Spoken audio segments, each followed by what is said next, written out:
So for today, we are thankful for the support of Huntington for today's session. And please welcome Carrie Carpenter, Senior Vice President, Regional Manager for Corporate Affairs with Huntington, to share a few remarks. Thank you, Rachel, for hosting this important series. Huntington is really proud to support the Cleveland Leadership Center and its new Co-Creating an Equitable Future series, which explores different facets of discrimination and racism, its background in America, and how to create change. Huntington has long supported the Cleveland Leadership Center's programs. I am a Leadership Cleveland 2009 graduate, and I looked it up this morning. We now have 7 other Leadership Cleveland graduates working at the bank, so there's 8 of us. And we're really focused as a bank on making people's lives better, helping businesses thrive, and strengthening the communities we serve. And we do this through volunteerism, corporate giving to nonprofits, and an employee culture that focuses on service. We believe social justice and economic inclusion require action, and that we must all act in partnership. Through listening and seeking to understand, we can drive action and collectively be part of positive change. And while none of us has all the answers, we know that by joining together, we can begin to see a path forward. And I'm so excited to be here this afternoon with my friend, Phyllis Harris. We have spent many years as collaborators on LGBTQ programs and neighborhood projects in the Gordon Square Arts District. She really does amazing work standing up for the rights of people. And the LGBT Center serves as an important anchor and a symbol of inclusivity in our neighborhood here in the Gordon Square Arts District. This will certainly be a valuable conversation today. And I have to add, happy Pride Month. Thanks, Rachel. Carrie, thank you. And thank you to Huntington so much for your support of this series. So today we are very excited to welcome Phyllis Harris. A Cleveland native, Seven has nearly 2 decades of leadership experience in local nonprofits, including program management and development, fundraising, and senior level executive positions. She currently serves as the executive director of the LGBT Community Center of Greater Cleveland. Previously, she has worked at Planned Parenthood of Northeast Ohio, the Cleveland Rape Crisis Center, Big Brothers Big Sisters of Greater Cleveland, and the Cleveland Site Center. And her involvement with Cleveland nonprofit leadership includes roles on the governing boards of the LGBT Center, Spaces, and Community Shares of Greater Cleveland. She holds a master's degree in nonprofit management from Case Western Reserve University and a bachelor's of arts from Baldwin Wallace College. And she is a graduate of our Leadership Cleveland class of 2019 and LC2 Fellows 2020. And for many years, she has played a strong role as an advocate for Cleveland's LGBT community. Please welcome Seven. Great to see you all, and thank you for that introduction. Good to see you, Carrie, and so many other familiar faces and unfamiliar faces on here. So to my friends who showed up, good to see you all. This is great. I can't wait to see you in person. And so I'm Phyllis Harris. I sometimes like to tell people that my middle name is really Michelle, but because Seven sounds cooler, you can call me Seven. There's a story around that, but it's not all that remarkable. I'm here to talk to you a little bit about Pride. It is Pride Month, June, the whole month of Pride. My good friend Tom Stiebel once said, and it's always stuck with me, you can never have enough pride. And so we claim the month of June to be able to celebrate who we are, to be able to be more visible, to be able to connect with you and the broader community as allies, to be able to remind folks that it is not over for us. We're still fighting for rights and respect and protections, legal protections as a marginalized group of people. So I'm going to give you a little bit of history about Pride. And so most people don't know this, or many people don't know this. I think there's a greater awareness that has happened over, I would even say maybe the last 5 to 6 years, that Pride started as a riot. And so on June 28th, which is when a lot of major Pride events happen, although we celebrate the entire month.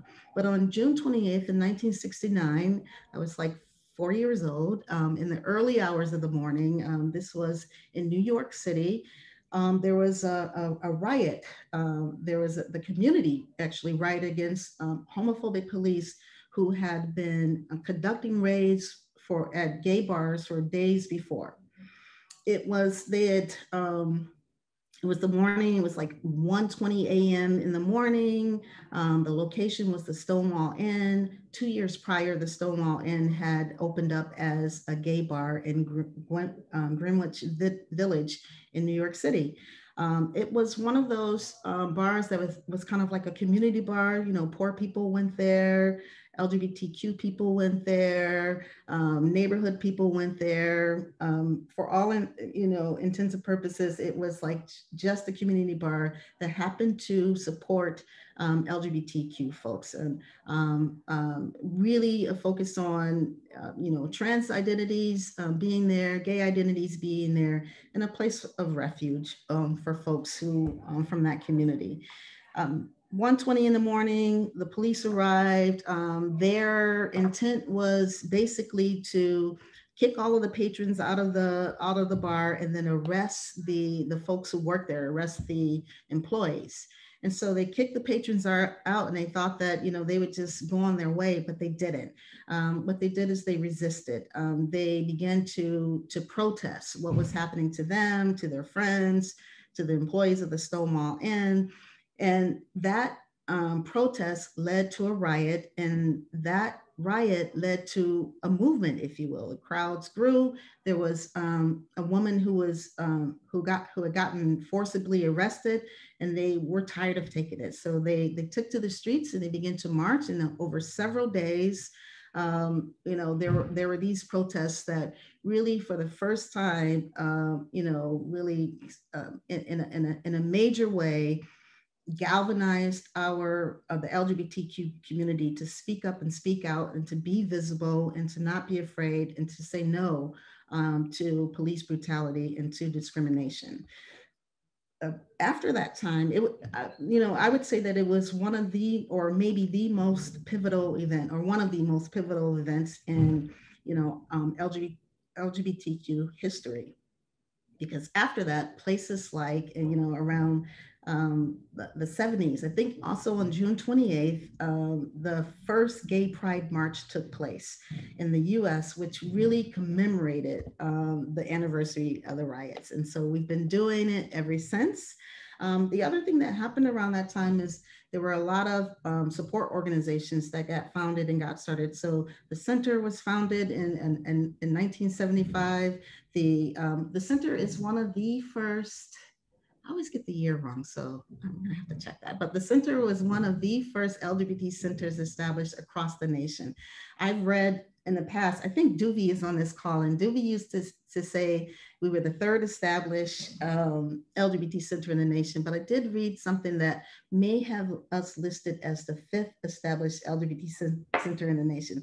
I'm just not that great with research, but we were one of the first, just like we were a trailblazer then, we're a trailblazer now, as we were one of the first organizations in the Gordon Square Arts District. So I like to sort of tie those together. Anyway, today, LGBT Pride events are held annually throughout the world toward the end of June to mark the Stonewall riot. So Pride started as a riot. So what do we do now? We have a little bit of history. We've already celebrated 50 years of Pride celebrations. 2 years ago or 3 years ago, I missed a year or two with COVID. And so you were able to drive down Gordon Square and see banners commemorating the 50-year anniversary of the Stonewall riots. We're not at the place, of necessarily having riots, but it is certainly important that we remain visible. You'll notice for Pride in the CLE, the event that the center presents every year, we have a march. We felt like a march was more apropos for the feeling of the time, the political and legislative moves that we needed to make and show up at. There was a conversation with the community as to whether it would be a protest, a parade, a march, or a riot, I think were the choices. It might have been a protest. And we came to the middle around a march because we felt like, we would be taking it to the streets. And while it is about visibility and it is about resistance, and it is about moving our movement forward. We wanted to use the word march. We are not anti-parade. We love a good parade and we have a lot of fun, but we march and then we have a festival typically in pre-COVID years in terms of how we celebrated Pride. So we would be visible with our employers. We would be visible with our neighbors. We would be visible in the streets with our families. We would be visible with, everyday people who are understanding, who we are, understanding that our fight isn't over, understanding that, we need we continue to need and fight for both federal protections and also statewide protections, even though there are cities that have ordinances that provide some protections, the fight isn't over. So Pride is an act of resistance. Pride in the CLE, our march, is an act of visibility, an act of resistance, an act of moving our movement forward. And then we celebrate with our festival. This year, we're going to do a couple things a little bit differently. We're still, concerned with safety. We understand, I think today is the day that the mandate around masks is lifted. We still, we start planning Pride months before the actual event. And so, in being cautious, last year we switched to an opportunity for what we call a Pride Ride. And as many organizations have done, very well, a virtual option to experience Pride. This year, we have partnered with WKYC television. And so on Friday, June 4th, the evening of Friday, June 4th, you will be able to, at 7:30 p.m., you'll be able to tune in to watch a special segment about Pride. And so you'll get a little bit of our history in that we have some of our founders who will share their stories, the center's founders who will share their stories. So we're talking about the past. We're talking about the present. So we're talking about what we're doing now as an organization. And then we're also moving into the future. And so we have some young folks who will give some insight about what Pride means to them, what an LGBT center means to them. I'm always really proud to say that we should be proud as Clevelanders, if you are, that our Cleveland community has supported an LGBT community center for almost 50 years. We have 4 years until we're 50. And so, that is something to be proud of. And finally, we're up and out in our location as an anchor organization in the Gordon Square Arts District. Talk to me about what's going to happen on the east side. I'm just projecting something. I dream big. There's a mirror outside of our wall that says to dream big. And so while we're located on the west side, we want to really get to more folks. And so, but for this weekend, Friday, WKYC, this is a big deal. What we noticed is when we switched to a virtual format last year, we were able to reach more people. Everybody has that story. Folks were able to, if they had access to the internet, they were able to log on, they were able to participate in Pride in the CLE. This year, we're expanding that by way of this partnership with WKYC. I don't know what their viewership is, but I hope you tell at least 10 people each to tune in, have a watch party, send me photos. That would be amazing. And so we have that event. And then the next day on Saturday morning on June 5th, we will have the Pride Ride. I'm going to plug in my tablet because I'm in battery saver mode. One moment, please. So the next day on June 5th, we have the Pride Ride. We will kick off the Pride Ride. We'll start stationed at Edgewater Park at 10 a.m. And then there will be folks with their cars, there will be folks with their bikes, there will be folks with their scooters, decorated, showing their pride. And so we are going to have a Pride Ride, kind of like a parade on the west side throughout the city. You can get a Pride guide, or you can go to our website. Backwards. You can go to our website at www.lgbtcleveland.org. Maybe I can put it in the chat once we get questions coming in, to learn more about the Pride Ride and to get involved. The registration of cars is over, but we are certain and have planned for people who will show up to start the ride at Edgewater Park. If you live in the neighborhood, anywhere on not anywhere, West 28th and Bridge, West 44th Street, Franklin Boulevard, West 74th, come outside, bring a sign, help us celebrate, help us lift our voices as we commemorate this very important month.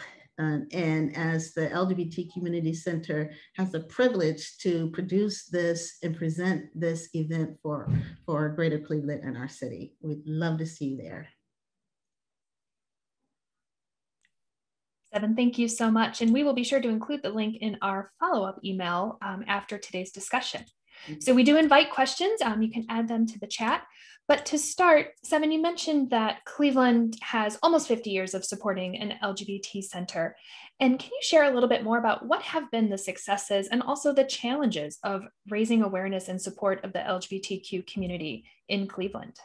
Well, I think it's more of needing the support to be more visible and outspoken and affirmed as who we are, in order to live our lives, to have more voice. And so as, society began to evolve in its thoughts around, marginalization of all people, and certainly LGBTQ people, and as legislation and organizations in Cleveland, like Stonewall Dems, likely, I don't know much about the log cabin Republicans, but I reach out typically every year around Pride and say, it's your Pride too. I'll just say, groups like that, all the organizations that got started doing work like and established many years ago, like PFLAG, we have GLSEN, who supports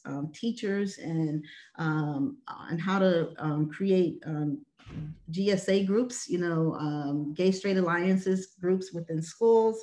And so I think what has happened is as we've gotten more authentic with our lives and our voice, and have built more power and have supported, candidates and understanding who we are and what our needs are, and have supported the development of leaders within our community to, take those jobs as politicians and legislators and to lead, we have gotten a better voice. And so, I like to say, my first experience with the LGBT Center was wanting to volunteer for Pride when the center was over in Hingetown on West 28th Street. And then I moved to, my thoughts of the center when it was in the basement.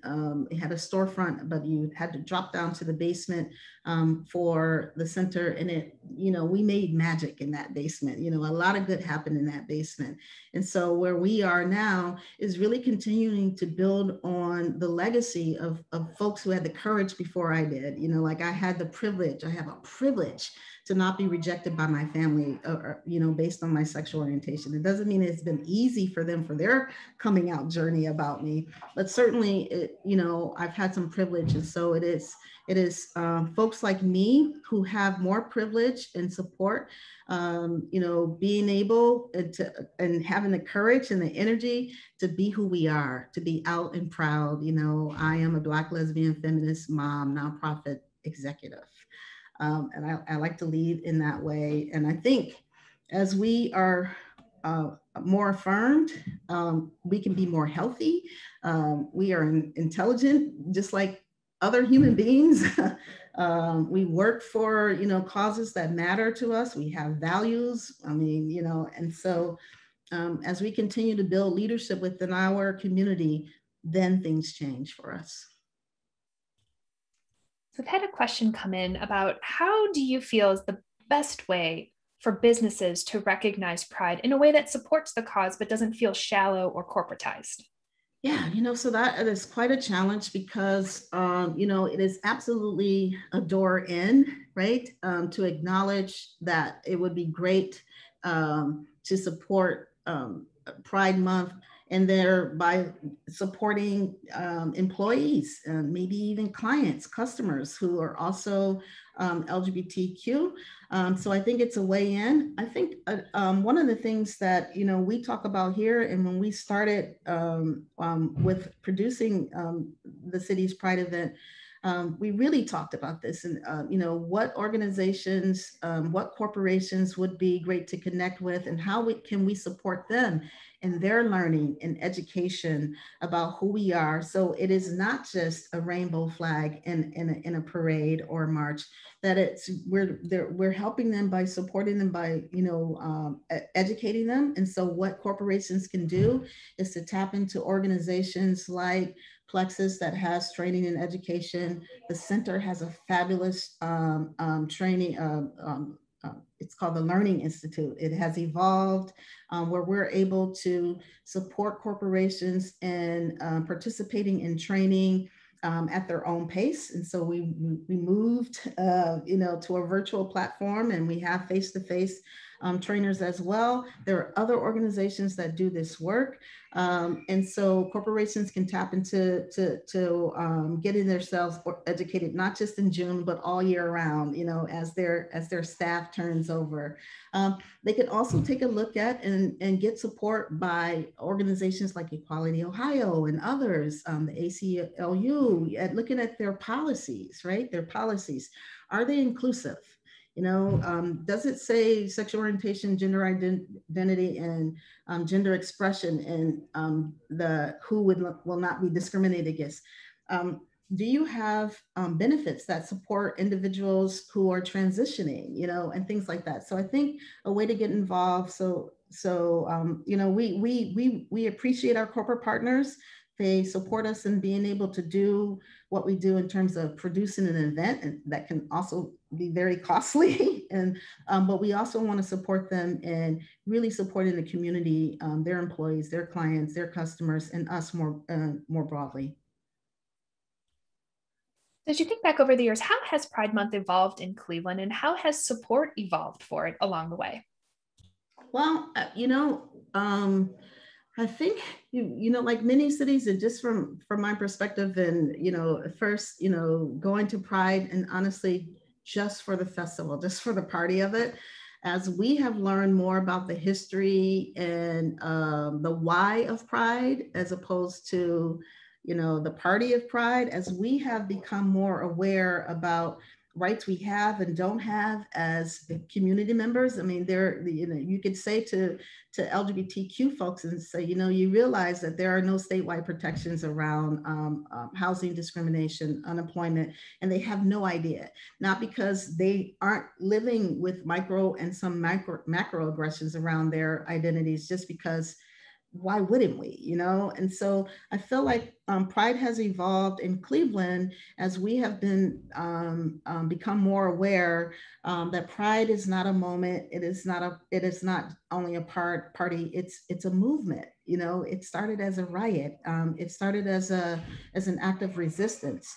It doesn't have to stay, tight in that configuration, but it does need to evolve. We do need to question, what it can become, because those corporate dollars are seductive. They make you look really shiny, and we want them, but how do we understand who we are and what we're up against, and how this event is in our ground in terms of moving us forward. And so therefore, we've had a Pride parade that was fun. I get asked all the time, and I don't know how long this is going to last. When can I get somebody in a car and wave down? And that's fun, but we're hanging on to our march. So we have evolved to a place of saying we are still fighting for our lives, and we are still worthy of celebration around who we are. So we're going to do both. So we've had a question come in commenting first that one of the best moments ever had in Cleveland was last year's March for Black Lives that took place around the center. So how has the center continued participating in conversations around community policing, and what can we do to advance that this June? Wow, that's a great question. And, you know, it never feels like enough. But we certainly, as an organization, have continued to evolve and continue to see ourselves as an organization that is focuses on social justice, right? Social change, social justice.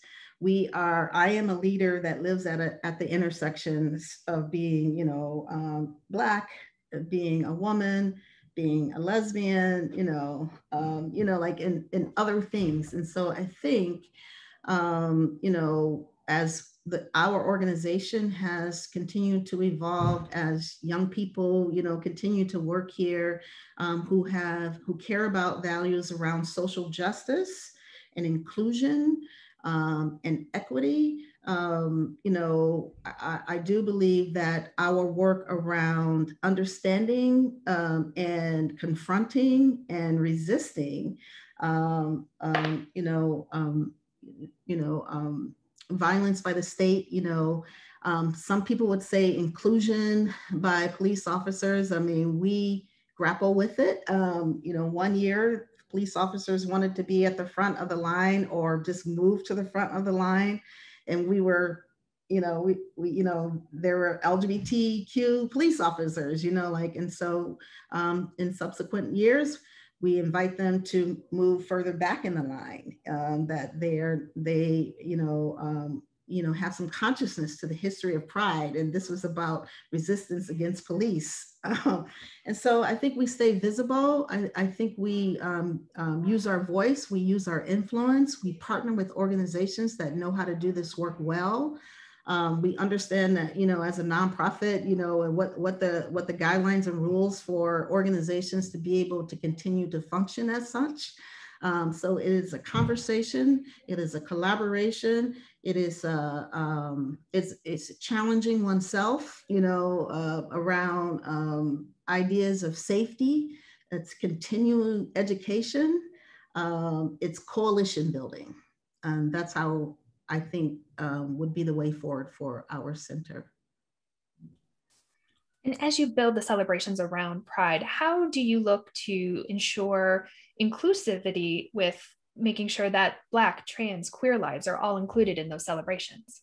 Yeah, you know, the best way to do that is to have people represented around the table. And, you know, there are times when we have been great at that. And there's times when we're like moving fast and worried about, you know, if we're going to be able to pull it off.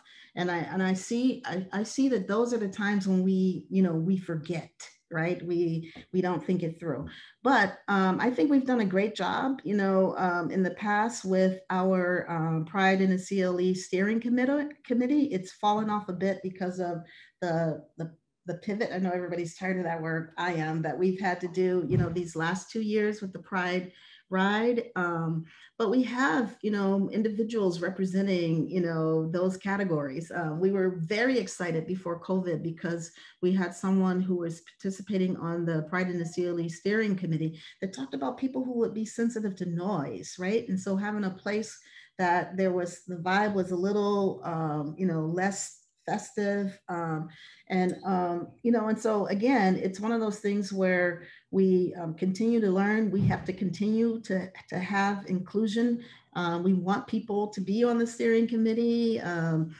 We will get clearer about what that commitment means as we are learning how to do this. This is our 5th or 6th year. I don't even know. You see, I'm not good with numbers or research, but we haven't done this for 10 years yet. And so, and, you know, it's changed for 2 years. And so we'll have to go back to our regular format going forward. And so I think, you know, I think people who are often left out need to continue challenging us and say, hey, I noticed, you know, at Pride, it was really hard for people who needed support with whether it's a motorized scooter or a wheelchair because the route did this, you know, and we listen and we make changes then.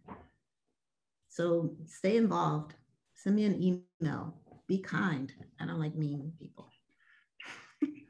Seven, we thank you so much for your time today and all of the work and the passion that you bring to the conversation and to the community. We will be sure to share the information in our follow-up email, and we encourage all of you to check out Pride in the CLE this weekend, but also work to continue the conversation to make it a year-round celebration of Pride. So Seven, again, thank you.